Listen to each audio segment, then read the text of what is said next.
Okay, so hello, welcome to Acids, Bases, and pH Notes. Just kind of a reminder, when you watch a webcast, you should take some sort of notes. And so you really should write down the most important things from every single slide. Anything that's bolded or I say a couple times, you should write down. And if you see something like, oh, I didn't understand before, and now I do, you should write it down. And if you don't understand something, you should also write it down, maybe on a sticky note or something, so you can ask later. You don't need to write down every single word, okay? Never do that. And if something is really obvious, like I know water is made up of 1 oxygen and 2 hydrogens, you don't have to write it down. But if it's the most important thing, you should still write it down. Okay, so speaking of water, here's our water molecule. We know a lot about water already. Water is 1 oxygen and 2 hydrogens, and they're connected with covalent bonds. Covalent bonds are really strong. When you've got a water, the bonds are polar because the oxygen atom is electronegative, more electronegative than the hydrogens. So the electrons go toward the oxygen, and there's a partial negative charge on the oxygen and partial positive charges on the hydrogen. You can see them over here. So the water molecules, when they get together, they have intermolecular forces between them, and the most important one is dipole-dipole, or hydrogen bonding, between the partially positive hydrogens and the partially negative waters. You might think, what does that have to do with pH? You'll see, don't worry, okay? So usually that's fine, right? Covalent bonds are super strong. Intermolecular forces, medium strong if they're dipole-dipole hydrogen bonds, but not as strong as covalent bonds. But every once in a while, 1 out of every 10 million water molecules, it looks like this. One of the hydrogens get yanked off and added to the other water. So you're left with this thing here. A water that's got an extra H and a positive charge, a hydronium ion. And this thing here, a water that's missing an H, a hydroxide ion. Now just a note, sometimes instead of writing 2 H2Os over here and a hydronium ion and a hydroxide ion over here, we simplify it. We write 1 H2O gets yanked apart to make a hydrogen ion and a hydroxide ion. It doesn't matter, okay? If you say hydronium ion or if you say hydrogen ion, H+, it's the same thing. So you can write H3O+, you can write H+. In any situation, it's really okay. Don't worry about it. And you'll see them written both ways. So here's our glass of water. Most of the water molecules are normal H2O. But every once in a while, you have H3O+, or the H+, and the OH-, the hydroxide ion. And if you've got pure distilled water, nothing dissolved in it, hasn't been sitting around for a long time, there's going to be equal numbers of H+ and OH-, because it was 1 water molecule pulled apart, so the numbers are equal. But sometimes, if you add other things, you get extra H+ or extra OH-. So let's look here. Look over here, we've got more H+ than OH-. And so the concentration is higher. We call that an acidic solution. You might say it's an acid. Over here, the opposite. More OH-, more hydroxide ion than H+, basic solution. Now, really important, remember, there's still a lot of water molecules. This stuff is only every once in a while, okay? 1 in every 10 million, or maybe 1 in every 5 million, or 1 million, but not very many. And so let's look at a situation. Here we've taken HCl, hydrochloric acid, and we've added it into water. And when that happens, the HCl breaks into pieces, the H plus and the Cl minus. And so the hydrogen ions, here they wrote it as they combine with water to make hydronium. Again, we can just write it as H plus. It's the same thing. And then the chloride ions are there. And there's still lots of normal water molecules floating around. This would be an acidic solution. It was an acid. When dissolved in water, it gave off H plus ions. We can take sodium hydroxide and dissolve it in water, and the sodium and the hydroxide split apart, and you end up with OH minuses, and then sodium ions, and remember, lots of water still. Now, this is going to be important for later.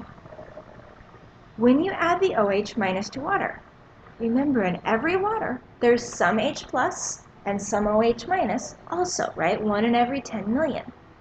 The OH minuses will react with those few H pluses and form normal water. So now you have more OH minus and less H plus compared to normal water. So when we talk about pH, we are measuring acids and bases, how acidic or how basic a solution is. And we always are really talking about these in solutions. There's always water around.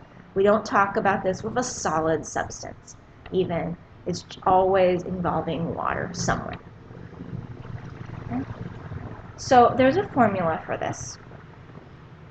pH is negative log, you can punch it in on your calculator, the concentration of H plus ions. And so if you've got, and you can see over here, it ranges from 0, really acidic, all the way to 14, really basic. If something is acidic, there's a lot of H plus ions compared to OH minus ions. If something is basic, there's a lot of these hydroxide ions compared to the hydrogen ions. But let's think about it a little bit more, because this formula, it's like, what? And why is 7 the middle? Well, remember, 1 in every 10 million waters in pure water gets broken into H plus. So the concentration is 1 H plus per 10 million. So the molarity would be 1 times 10 to the negative 7th if we put 1 in 10 million into scientific notation. Okay. Well, when you take the log of this, it's negative 7, and the minus sign, that ends up being a 7. Pretty cool. Acids have more H plus, so when we take the log of that concentration, to put a minus in front of it, we get a smaller number. And bases have higher pHs because they have a really small, really tiny concentration of H plus. And when we put a negative in front of the log, that gives us a bigger number. So, what does this have to do with the ocean and with organisms that live there? Take a moment, look at this ocean water. Here's the continents in gray, here's the oceans. This is pH scale. Is the ocean water acidic or basic?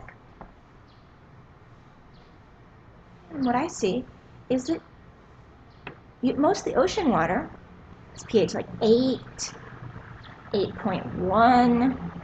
Okay? It's a little bit basic. Wait a second, I thought there was acid in the ocean. Okay, let's look, next slide. They've measured over the last 25, 30 years the pH of the ocean. That's how we got this diagram. And they've calculated the change. Is the pH going up or is it going down? Is it becoming more acidic or more basic? What we see is the pH is reducing. The change is negative. The pH is going down and the ocean is becoming more acidic. It's still not super acid, but it's less basic than it used to be. And again, we can also see that in this diagram. CO2, we've measured it. Axis over here has gone up. This is a little bit of an outdated graph, but it's now over 400 parts per million if you were able to look this up for 2015. The seawater, the concentration of seawater, of carbon dioxide in seawater, has increased, and the pH of seawater has gone down. And the last graph kind of is connecting this to organisms that live in the ocean. So this is aragonite saturation. Just take a moment. What has changed? Has the aragonite saturation gone up or gone down? You can see it's gone down. A lot of the numbers are even gone down by like negative 0.6, negative 0.7 maybe, some less, but still it's gone down. And that's important because aragonite is just a fancy name for calcium carbonate. So calcium carbonate is what most of the shells of the organisms that live in the ocean are built of. So like coral reefs, oysters, sea urchins, all those things have shells made of calcium carbonate. And so what this is saying is there's less calcium carbonate in the water than there used to be. So just want you to go away thinking, what do you think happened to the calcium carbonate? Just have it in your eyes.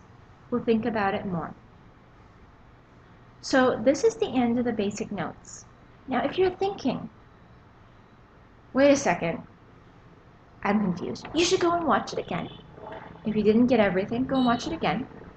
If you think you might take AP Chem or AP Bio in the future, you should watch the next video about a little bit more about acids, bases, and pHs. Thanks.